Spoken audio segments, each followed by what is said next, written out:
සියලු දෙනාම අයිබෝන් කියලා පිළිගන්නවා. ඔයාලා මේක තුලා ඉන්නේ DMGS Geek Show එකෙන් එන තවත් අලුත් වීඩියෝ එකක. ඉතින් අද අරන් වෙලා තියෙන්නේ මගේ කම්පියුටර් එක assemble කරන වීඩියෝ එක. ඉතින් අපි වැඩි කතා නැතුව ඒක කොහොමද කරන්න කියලා බලමු. හරි ඉතින් මම මේකට තෝරගත්ත මදර්බෝඩ් එක Asus ROG Strix R මේ Z390F කියන මදර්බෝඩ් එක. මම මේකට ගන්න ගියේ E කියන මදර්බෝඩ් එක E කියන එක ස්ටොක් ඉවර වෙලා තිබ්බා. ඒ හින්දා මම ගත්තා Z390F එක. පොඩි Wi-Fi විතරයි නැති වෙන්නේ මං හිතන්නේ. ඉතින් මේ මදර්බෝඩ් එක තෝරගන්න ගොඩාක් හේතු තියෙනවා. මේක ඕවර්ක්ලොක් සපෝට් කරනවා. එතකොට RGB තියෙනවා. ඔය වගේ ගොඩාක් හේතුන් හින්දා තමයි මම මේ මදර්බෝඩ් එක තෝරගත්තේ. මේ මදර්බෝඩ් එකේ ප්‍රයිස් එක උනේ 47000. මේක මං ගත්තේ යුනිටි ප්ලාසා එකේ තියෙන ගේම් ස්ට්‍රීට් කියන ෂොප් එකෙන්. කීයක්වත් දුන්නේ දුක ඒ ගැන. හරි ඉතින් මම මේකට තෝරගත්ත ප්‍රොසෙසර් එක වෙන්නේ Intel Core i5 9 Gen normal processor එක. F එකක් ගන්න ගියා F එක තිබ්බේ නැහැ. කියන්නේ F නේ ඔව් F එකක් ගන්න ගියා F එක තිබ්බේ නැහැ, ස්ටොක් ඉවරයි. ඊට පස්සේ K එකක් ගන්න ගියා K එක තිබ්බෙත් නැහැ. අන්තිමේදී නිකන් එක ගත්තා. ඔයගොල්ලෝ ඔන් බෝඩ් ග්‍රැෆිකුත් තියෙනවා. මම ගන්න ගියේ K එකක් හින්දා මගේ RAM එක 3200 MHz. ඉතින් ප්‍රොසෙසර් එක වුණා මට 48000. මම මේක ගත්තේ ගේම් ස්ට්‍රීට් එකෙන් නේ. මොකද මම බඩු ගත්තේ ඒකේ බඩු ගත්තේ දෙවිදියකට. ඒ කියන්නේ මුලින්ම මදර්බෝඩ් එක, RAM එක, VG එක, කේසින් එක, පවර් සප්ලයි එක එහෙම ගත්තේ. ඊට පස්සේ ප්‍රොසෙසර් එක ගන්න යන්න හදද්දී ඇඳිරි නීතිය ලොක්ඩවුන්. හරි ඉතින් ඒක එහෙම වෙද්දී ඊළඟට තියෙන්නේ අපිට CPU ෆෑන් එක හයි කරගන්න.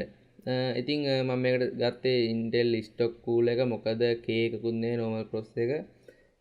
මම liquid එකක් ගහුවත් තරන්නේ නැහැ. liquid එකක් ගන්න හිටියේ ඒක ගන්නත් බැරි වුණා. මොකද ඇන්දිරි නීතිය හින්දා.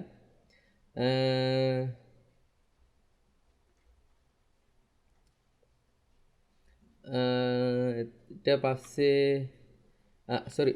processor එකේ heat sink එක mount කරගද්දි පොඩ්ඩක් පරිස්සමට mount කරගන්න. පොඩි ප්ලාස්ටික් කෑලි ටිකක් තියෙන්නේ. ඒ ටික කැඩුනොත් එහෙම ෆෑන් එකම වැඩක් නැහැ. ෆෑන් එකම විසික් කරලා දාන්න වෙනවා.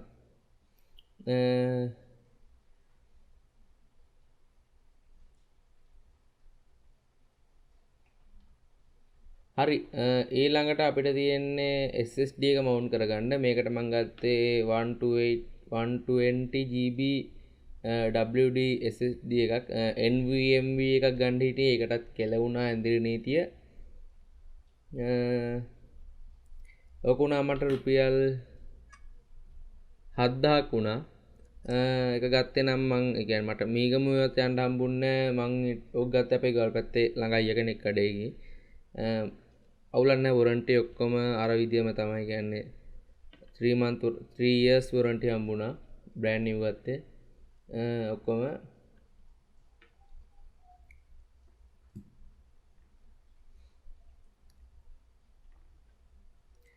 ඉදිරියේදී ලොකු වැඩ ටිකක් බලා ගන්න පුළුවන් වෙයි channel එකේ.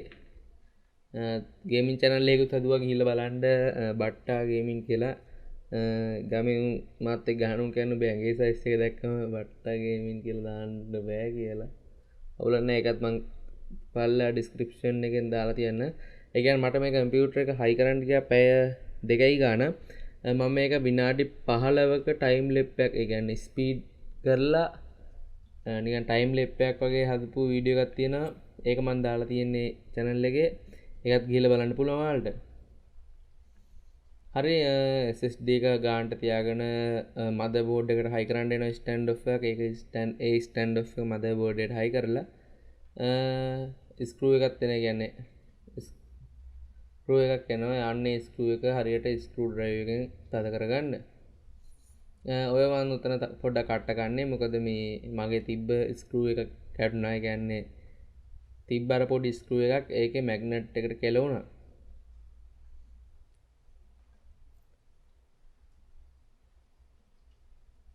හරි ඊළඟට තියෙන්නේ අපිට RAM හයි කරගන්න. RAM ඇවිල්ලා Corsair Vengeance RGB Pro 16GB kit එකක්. ඒ කියන්නේ 8GB RAM දෙකක්. ඉතින් ඒ RAM දෙක වුණා මට 27000ක්. ඒක මං ගත්තේ Unity Plus එකේ තියෙන Game Street කියන shop එකෙන්මයි.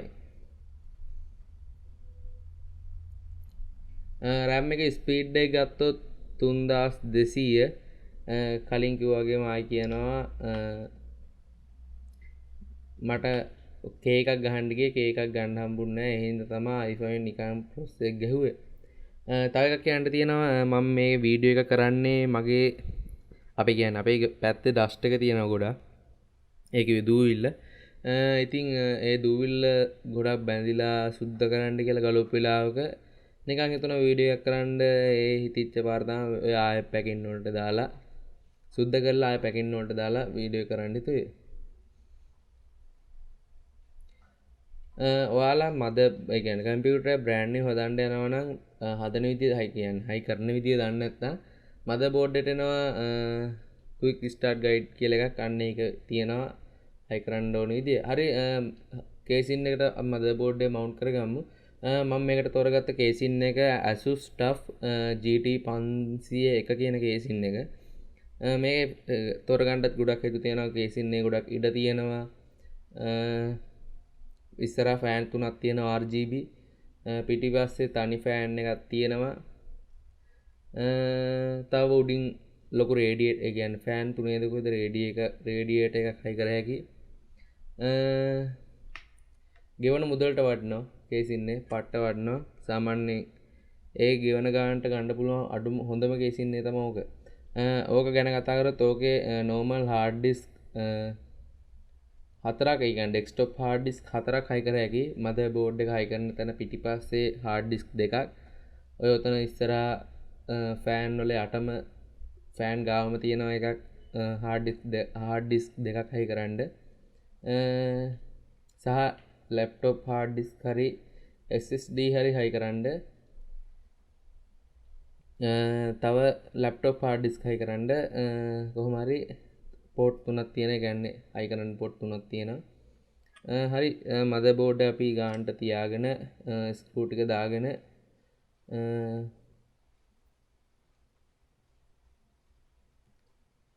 ඊළඟට VGA එක මවුන්ට් කරගමු. කියන්නේ graphic card එක. වීඩියෝ එකේ quality එක නම් ගොඩක් අඩු වෙයි. මොකද මම කැම් එක ගන්න මට ෆෝන් එකේ කැමරා එකෙන් වීඩියෝ කරන්නේ. ෆෝන් එකේ කැමරා එක සාමාන්‍යයෙන් ඔය රෑ කරන්නේ. එතකොට quality මඩි. ඔය ගොඩක් කලර්ස් උත් නැහැ. කලර්ස් හදලා තියෙන්නේ ඒ කලර්ස් හදපු තැන් වලත් මේ සමහර තැන් තියෙන අර හරියට කලර්ස් එන්නේ නැහැ. ඔය සුදු වෙලා යනවා. ඔතන කොහොමවත් කලර්ස් හදාගන්න බැරි වුණා මට.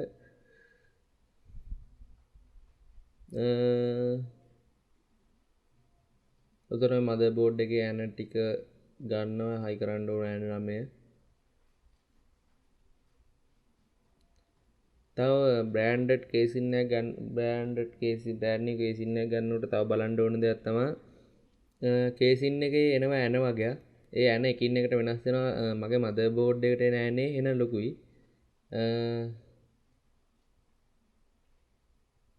හරි අපි ග්‍රැෆික් කාඩ් එක මවුන්ට් කරගමු. ග්‍රැෆික් කාඩ් එක ගත්තොත් Asus ROG Strix RTX 2070 OIG Super කියන VG එක. ඒ VG එක වුණා මට 1,59,000.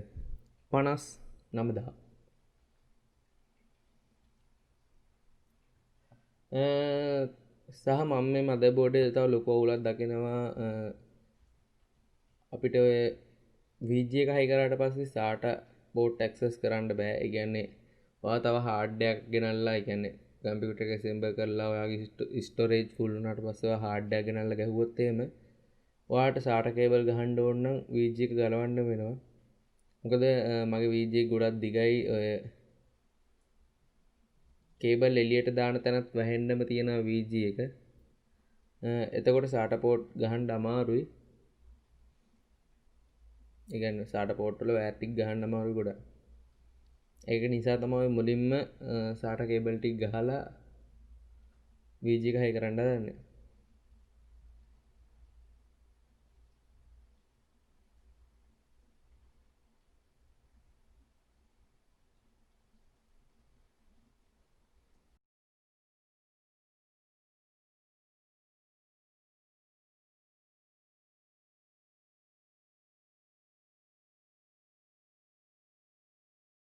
හරි ඔය තියෙන VG එක RTX 2070 O8G.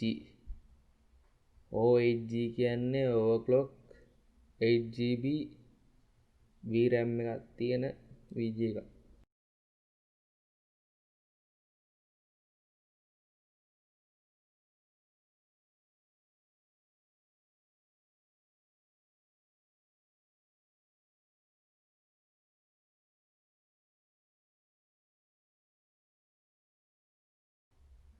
හරි ඉතින් ඔය VG එක බරයි කිලෝ 1.5කට 2කට කිට්ටු වෙන්න. ඉතින් ඒ වගේ VG එකක් හයි කරද්දි සාමාන්‍යයෙන් ඇන දෙකම දාගන්න. මොකද නැත්තම් VG එකේ බර එන්නේ සම්පූර්ණයෙන්ම මදර්බෝඩ් එකට. එතකොට මදර්බෝඩ් එකේ VG පෝට් එක ගැලවෙන්න පුළුවන්. හරි ඉතින් මම power supply Corsair RM750 watt full modular power supply එකක් තෝරගත්තේ. මොකද වයර් ගොඩක් නැහැ. ඕන වයර් ටික ගහගත්ත හැකි.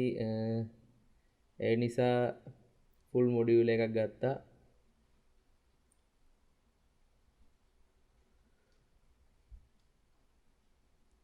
හරි ඉතින් ඔතන වැඩි පෙන්වන්න දෙයක් නැහැ. ඕන කේබල් ටික ගහගන්න තියෙන්නේ.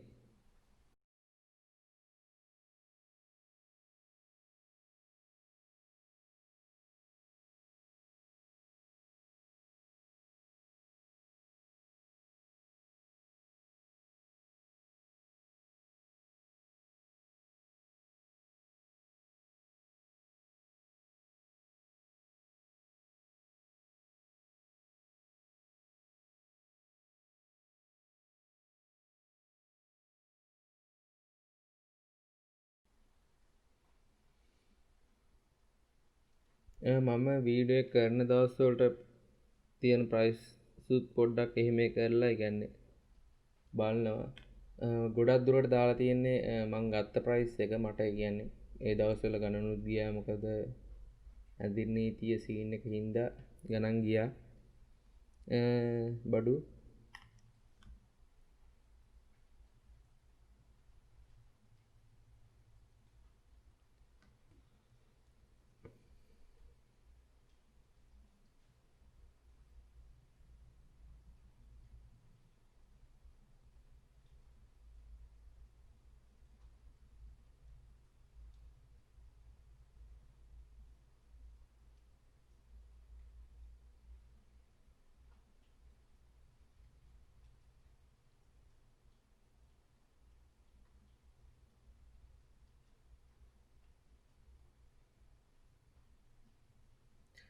මම මේක මේ වීඩියෝ කිව්වද මතක නැහැ. මම මේකේ බෑග්ග්‍රවුන්ඩ් මියුසික් දාන එක නැවැත්තුවා. මොකද මගේ වීඩියෝස් 3-4කටම කොපිරයිට් ඇදලා තිබ්බා. දැන් පස්සේ බෑග්ග්‍රවුන්ඩ් මියුසික් දාන්න. හරි ඉතින් හાર્ඩ් ඩිස්ක් දෙක මවුන්ට් කරගන්න තියෙන්නේ. හાર્ඩ් ඩිස්ක් එක ඇවිල්ලා Toshiba 1TB එකයි 500GB එකයි. Toshiba 1TB එක ගත්තේ බ්‍රෑන්ඩ් නිව් 9000ක් වුණා. 4TB ගානගේ 4TB ස්ටොක් ඉවරයි. ඉතින් 1TB එකක් ගැහුවා. 500GB එක ගත්තේ මම අඳුරන අය කෙනෙක්ගේ 4000කට.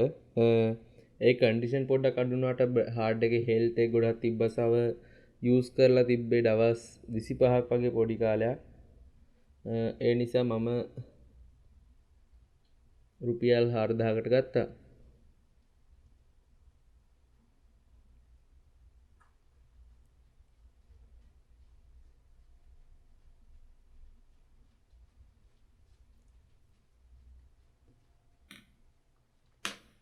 හරි ඔය ඔක්කොම කරලා ගද්දි මට වුණා සම්පූර්ණ වියදම ලක්ෂ 3.56ක්.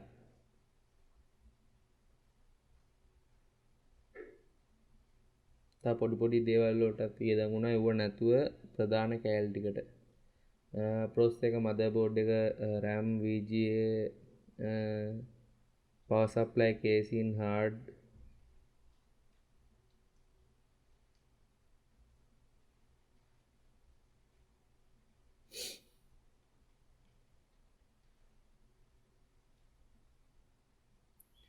මෙතනින් වැඩිම වෙලාවක් ගියේ කේබල් මැනේජ්මන්ට් වලට.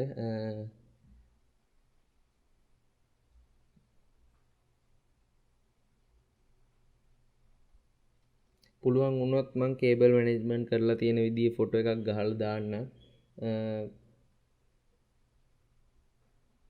දාන්න බැරි වුණොත් සෝරි.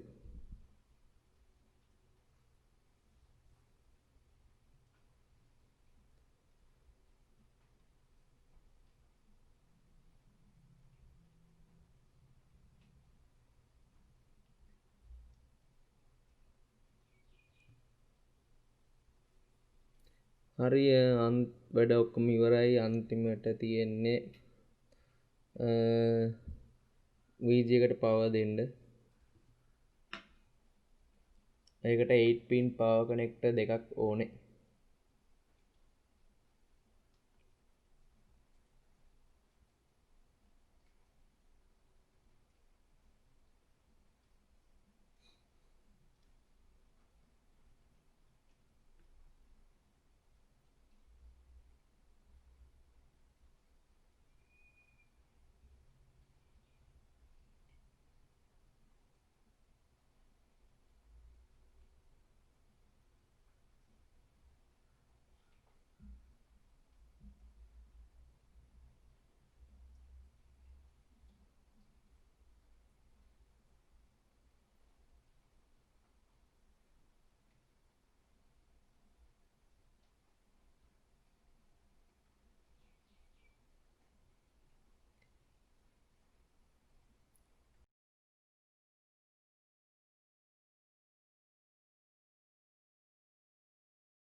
හරි වැඩ ටික ඉවරයි.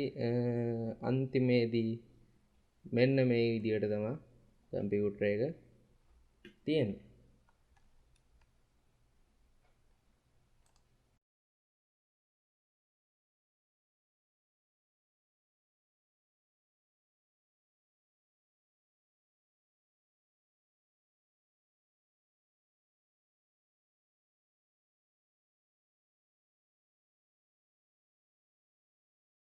වීඩියෝ කළ හොඳයි නම් ලයික් එකක් දාන්න, කමෙන්ට් එකක් දාන්න.